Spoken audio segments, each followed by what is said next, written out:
Un mensaje para hoy. Un mensaje para hoy. Que los cometas traen agua, es hielo seco. Pero también saben que hay cometas que están en otra franja del sistema solar, más allá de Neptuno, más allá de Uranio, muy lejos. Es como otro circuito donde están esos cometas actualmente. Y esos cometas ellos se teorizaban y pudieron descubrir que quizás no fueron esos cometas porque no tenían tanta agua.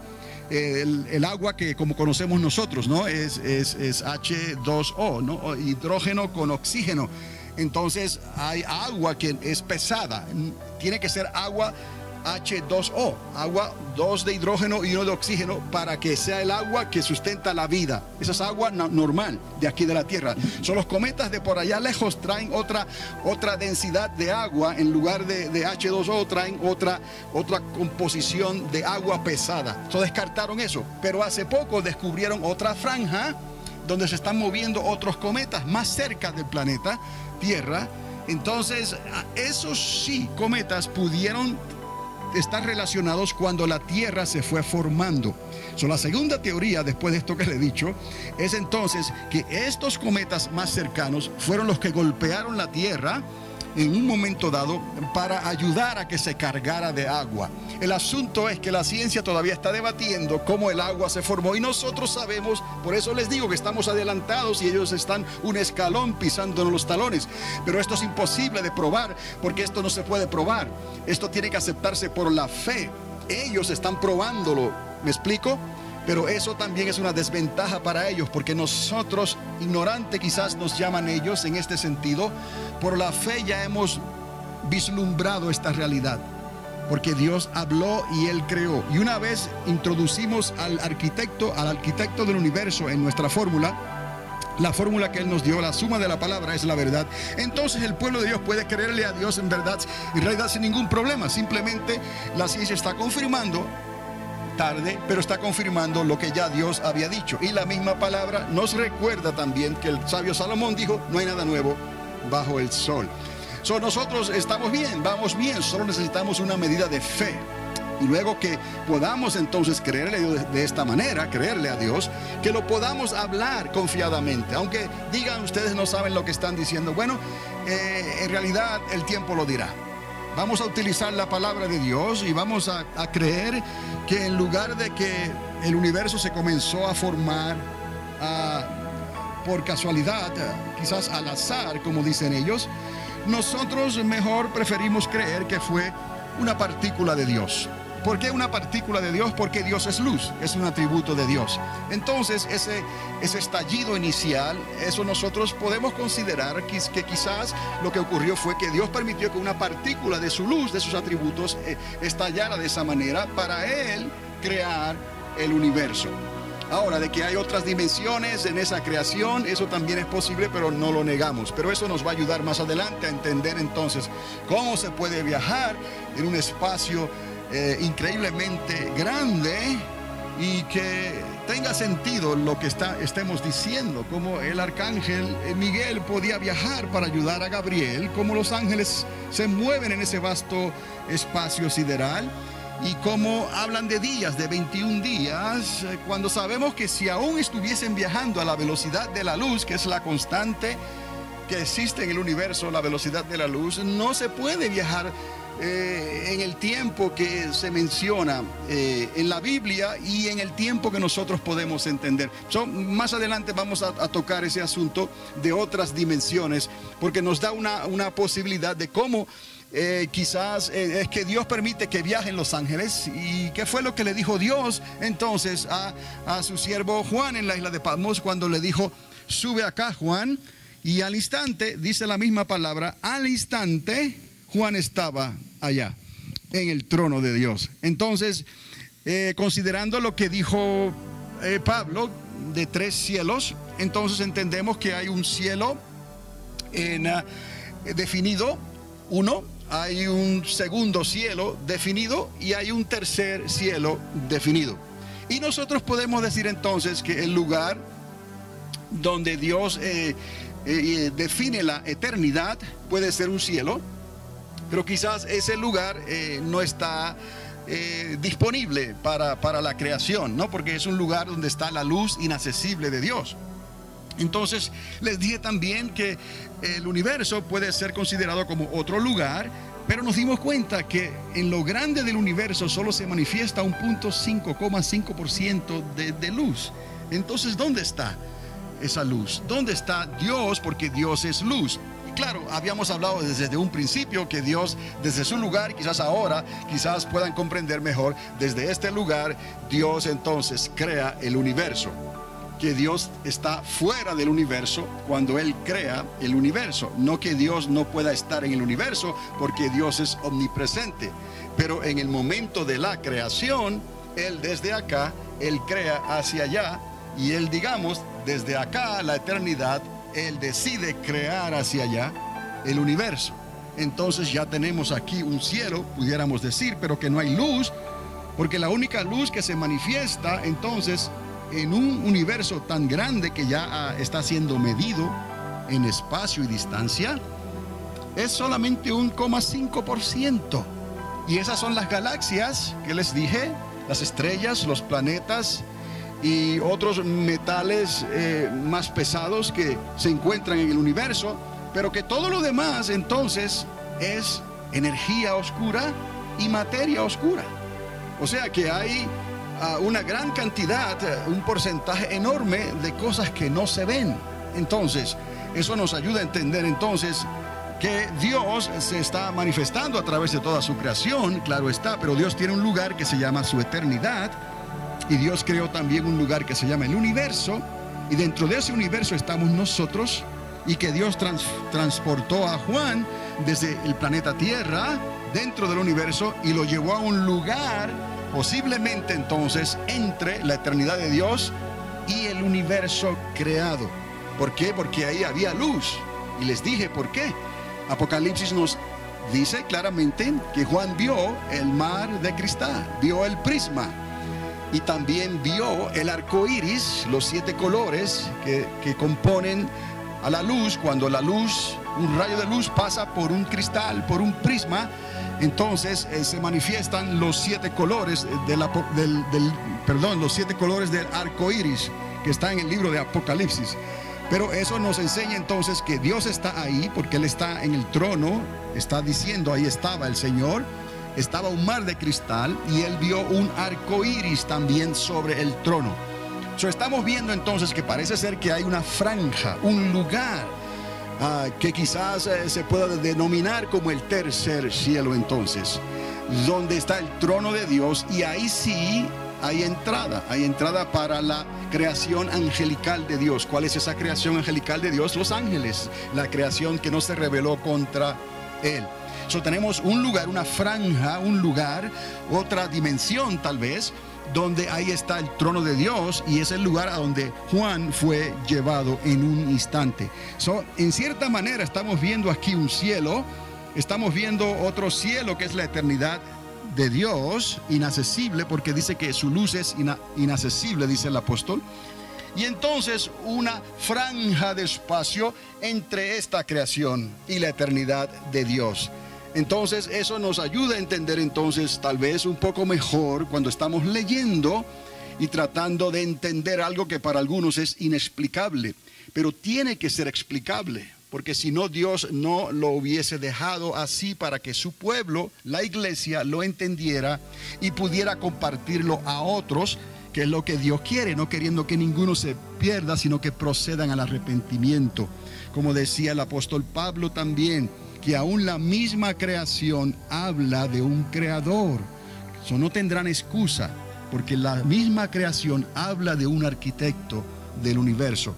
A nosotros, por el Espíritu Santo, se nos ha dado a entender estas cosas, no porque seamos científicos, todo lo contrario, por la fe lo hemos recibido, pero en la sabiduría que Dios nos da, en la inteligencia, en la medida de inteligencia que Dios nos da, podemos leer la palabra de Dios y entender estas cosas, aunque quizás no podemos entenderlas científicamente, pero Dios nos da el concepto de lo que Él hizo, el principio de Dios, para que podamos entonces decir, verdaderamente Dios ha hecho todas las cosas y Dios está en control. No tengo ni tenemos la menor duda.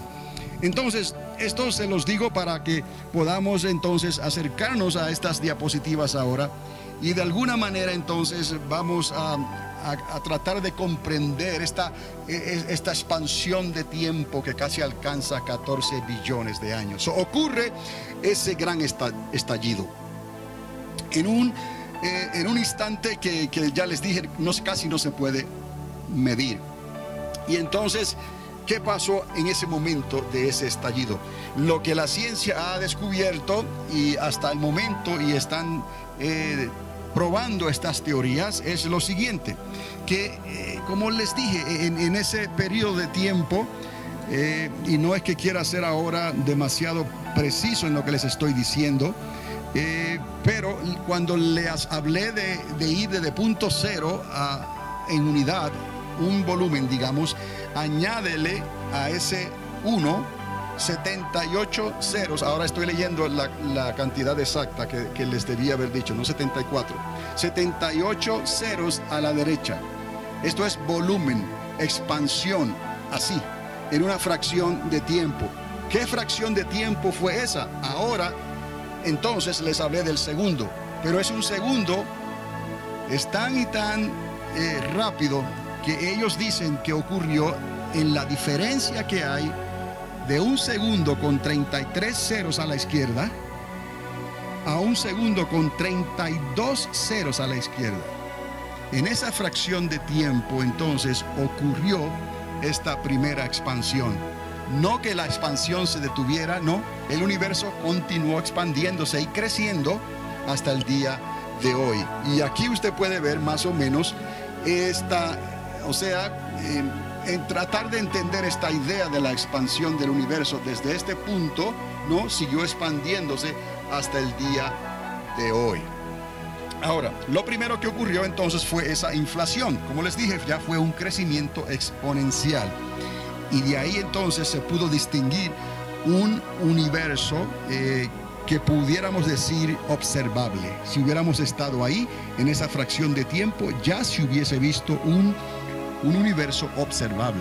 O sea, a diferencia de ese punto de tan diminuto, como le llaman ellos, el punto de la gran explosión o la singularidad.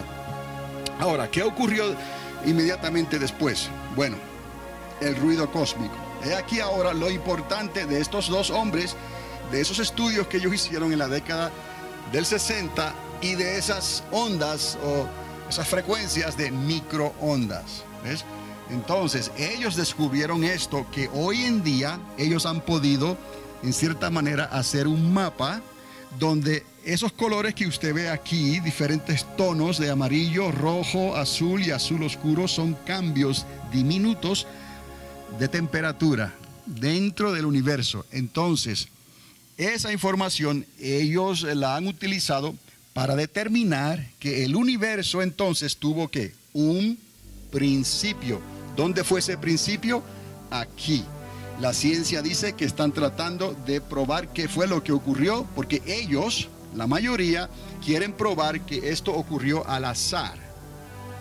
Y como ellos lo están probando, algunos de ellos están diciendo que según se formó un universo, así se han formado muchos universos, multiuniversos, que no se necesita de Dios para que esto ocurra.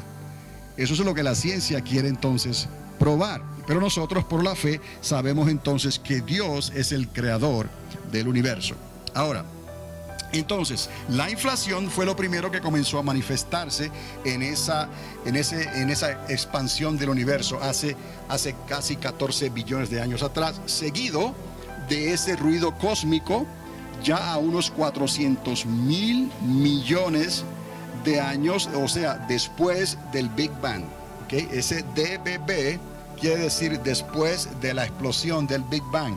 Otra vez, regresamos atrás, estamos contando desde aquí para allá.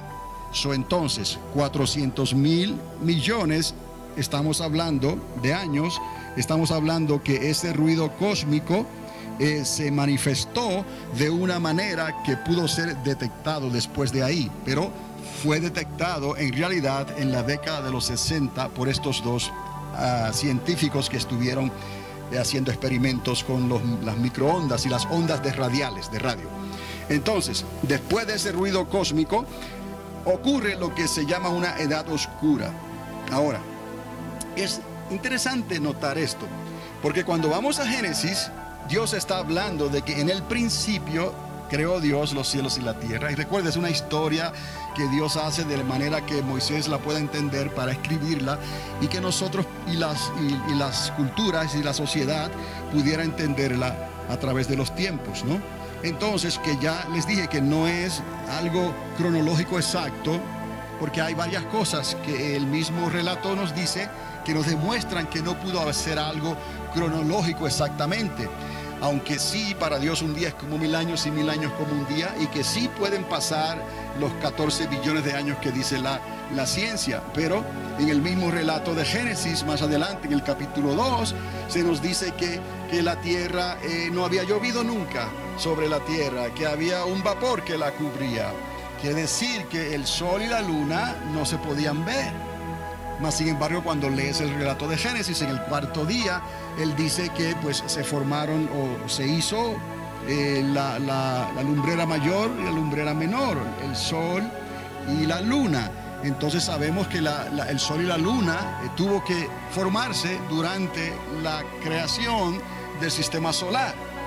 El sol viene a ser la estrella principal y central de ese sistema solar, y alrededor del sol van girando ¿qué?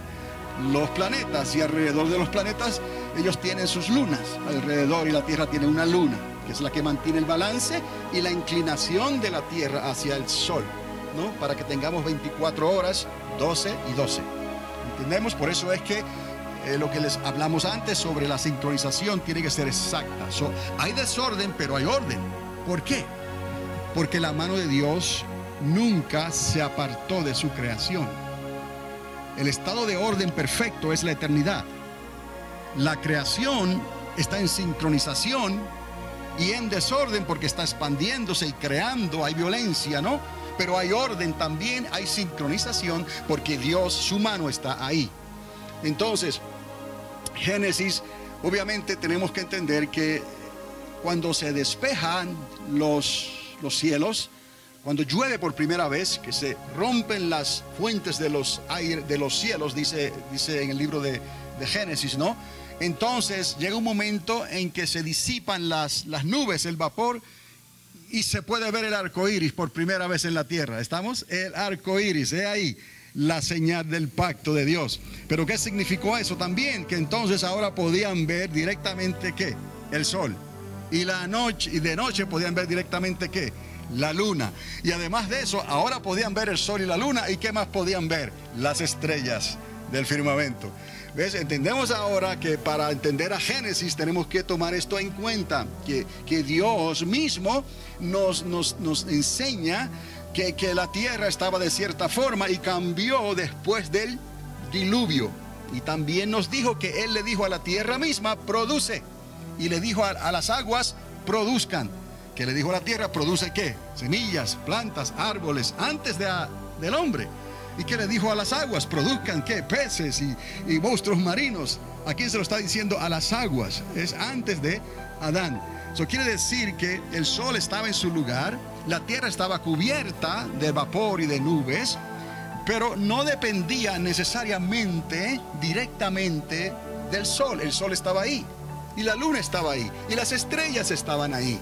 Pero ya Dios estaba permitiendo que se fuera formando entonces, ¿no? La tierra con su creación animal en la tierra y la creación de los peces y aún las aves del cielo. Si usted se da cuenta, Él le dice a las aguas, produzcan peces. ¿Y qué más le dice ahí?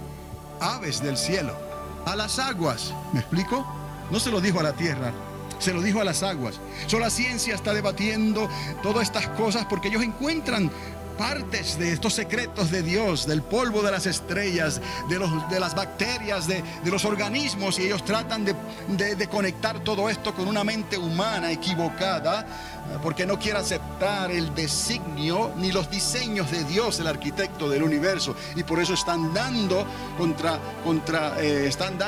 las cosas como se dice, del aguijón, y no pueden entender estas cosas, pero nosotros lo vamos comprendiendo cada vez con mayor claridad, y tenemos la palabra de Dios para eso. Solamente recuerde eso, que la historia, el relato de Génesis no está cronológicamente, pero no importa, porque Dios nos da la información que necesitamos para poder entender cómo ocurrieron estas cosas, si tomamos en cuenta, obviamente, el diluvio, que después del diluvio fue que por primera vez se pudo ver el sol y la luna y las estrellas. Entonces recuerde eso solamente, porque es necesario para poder entender entonces cómo Dios permitió que pasaran billones de años para que se fuera formando todo el universo. Esa edad oscura, obviamente, la ciencia ya la ha descubierto, pero nosotros ya lo sabíamos. La tierra estaba desordenada y vacía, y las tinieblas se estaban sobre la faz del abismo. Las tinieblas, he aquí la edad oscura, y ellos la ponen en unos 350 millones de años, millones, no hemos llegado a los billones todavía, millones de años después del Big Bang. Y eso, pues mire, aquí de esta manera se los recuerdo rapidito. ¿Ve esta franja que está aquí? Es la franja cósmica que les dije, ¿no? ¿Ve esto que está aquí? Esta es la edad oscura. Ocurre el Big Bang, ocurre la expansión que les hablé, ¿no? Primero, luego el trasfondo de microondas, de rayos cósmicos de microondas, y luego que el tiempo de oscuridad. Y aquí está en Génesis, las tinieblas estaban sobre la faz del abismo. Aquí concuerda esto, ¿me explico? Entonces, continuamos. Después de esta edad oscura, entonces comienzan las primeras estrellas a formarse. Recuerde, no fueron las galaxias. Un mensaje para hoy.